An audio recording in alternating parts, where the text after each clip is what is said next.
Hello student, आज का हमारा टॉपिक है डैग यानी डायरेक्टेड असाइक्लिक ग्राफ, जो कि रिलेटेड है कंपाइलर डिज़ाइन से।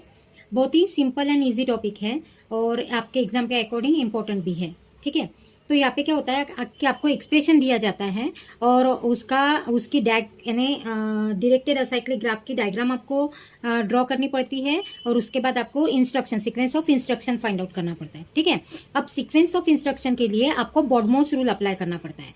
अब बॉडमोस रूल आपको पता है, सबसे पहले हम ब्रैकेट सॉल्व करते हैं, देन एक्सप्रेशन में अगर पावर रहता है तो उसको सॉल्व करेंगे, then division, multiplication, addition and subtraction. ठीक है, तो यहाँ पे हमें ब्रैकेट में कुछ एक्सप्रेशन दिया है, यानी टोटल होल एक्सप्रेशन में कुछ सब एक्सप्रेशन दिए। ठीक है, तो आपको करना क्या है कि यहाँ पे दो ही पॉइंट है, M K leaf and M K node, यानी make leaf and make node. तो एम के लीफ हम कब यूज़ करेंगे और एम के नोड हम कब यूज़ करेंगे, वो आपको जब मैं रिप्रेजेंटेशन बताऊंगी तब आपको बता दूंगी कि कैसे यूज़ करना है आपको। लेकिन आपको सिर्फ इतना ही ध्यान में रखना है कि यहाँ पे दो ही पॉइंट है, M K leaf and M K node. ठीक है, अब इसके पहले जो एक्सप्रेशन आपको दिया है उसको रफली मैं सॉल्व करके बताती हूँ आपको कि कैसे सॉल्व करेंगे हम लोग। जैसे यहाँ पे मैंने वो एक्सप्रेशन फिर से राइट डाउन किया है।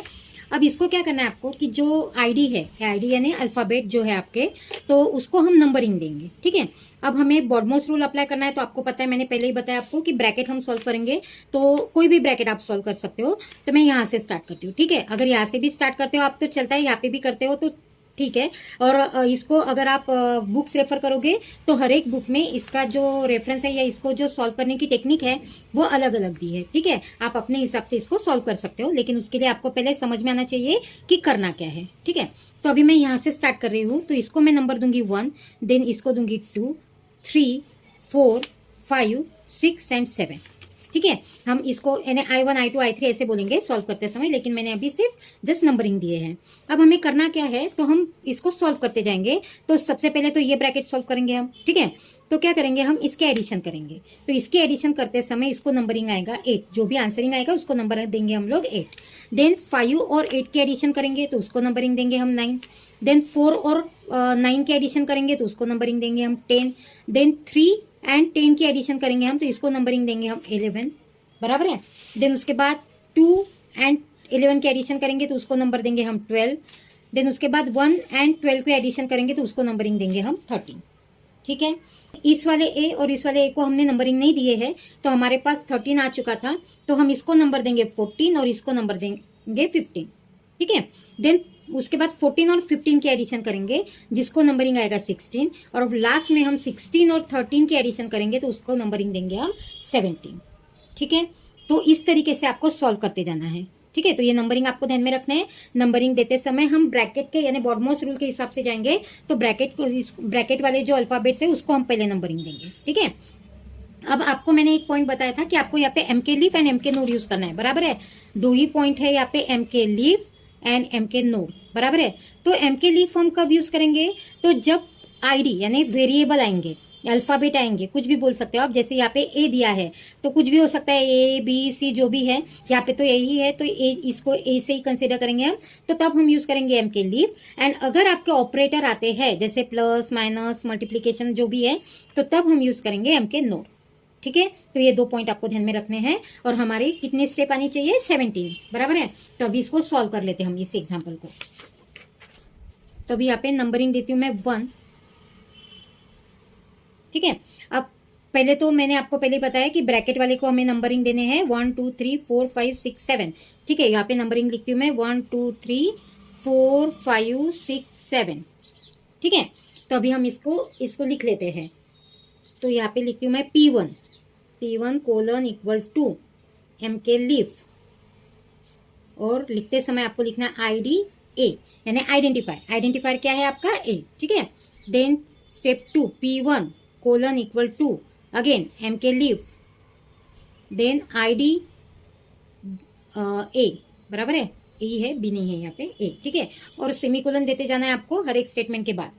ठीक है, then again 3 P1 colon equal to M K leaf, then ID comma A। ठीक है, ऐसे कितने स्टेप आएंगे आपकी, 7 स्टेप।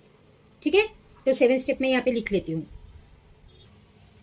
यहाँ पे P1 P2 P3 लिखना है, मैंने गलती से P1 लिख दिया था, वो पॉइंट आपको ध्यान में रखना है। मैंने रफली सॉल्व करते समय आपको बताया था कि हम इसको नंबरिंग देंगे तो P1 P2 P3 देना है आपको, ठीक है।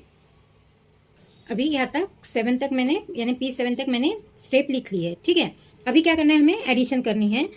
जो रफली सॉल्व किया था मैंने वो आपको पता है, तो मैंने यहाँ पे नंबरिंग देते। अब एडिशन करते समय हमने 7 स्टेप तक लिख लिया है, बराबर है। 8 वाली स्टेप में हम किसके एडिशन करने वाले हैं, 6 और 7 की, बराबर है। 8 वाली स्टेप में हम किसके एडिशन करने वाले हैं, 6 और 7 की, ठीक है। तो उसके लिए मैंने आपको पहले बताया था, जब ऑपरेटर का यूज करना है तो हमें क्या लिखना है, एम के नोड। अभी तक हमने आइडेंटिफायर का यूज किया था तो हमने लिखा था एम के लीव। अभी क्या लिखेंगे हम, एम के नोड, क्योंकि हमें प्लस का यूज करना है। देन 8 नंबर वाली step, P8 colon equal to M K node. उसके बाद आपका ऑपरेटर क्या आने वाला है, प्लस, तो उसको आपको सिंगल कोटेशन में लिखना है, प्लस कॉमा। एडिशन हम किसकी करने वाले हैं, P6 एंड P7 की। तो यहाँ पे आपको लिखना है P6 P7 then again semicolon, ठीक है। तो ये स्टेप हो गई आपकी 8, यहाँ पे 8 वाली स्टेप। अब 8 और 5 की एडिशन करनी है जो आएंगे आपकी 9 में, ठीक है। तो 9th वाली यानी P9 colon equal to again M K node plus किसकी एडिशन करनी थी, P8 एंड P5 की, P5 कॉमा P8, ठीक है। देन P4 एंड P9,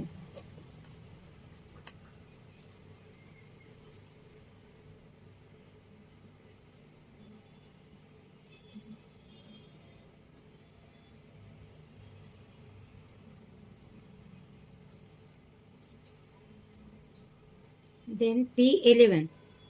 अब 11 में आएगा हमारा 3 एंड 10, बराबर है। आप ऐसे भी कर सकते हो, 11 में हम 2 और 3 की भी एडिशन कर सकते हैं, ठीक है।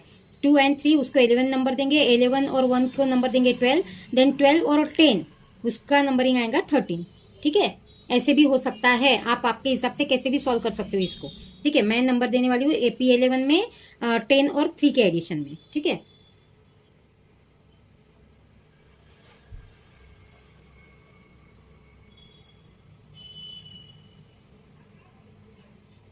P3 P10, ठीक है, P3 P10। देन 12 P12 में नंबरिंग आएगा 11 एंड 2 का। और एक पॉइंट आपको यहाँ पे ध्यान में रखना है, जब भी आप डैक के एक्सप्रेशन सॉल्व करोगे तो आपको इसको ऐसे रफली ड्रॉ करके रखना है। यानी जब भी आप राइट डाउन करोगे तो आपको लिखते समय उसमें आसानी हो जाएगी, यानी कुछ प्रॉब्लम उसमें नहीं आएगा आपको, ठीक है। देन 12 में क्या आया था हमारा, 11 एंड 2 के addition, again M K node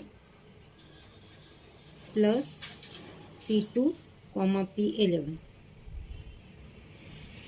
then P13 1 and 12, ठीक है,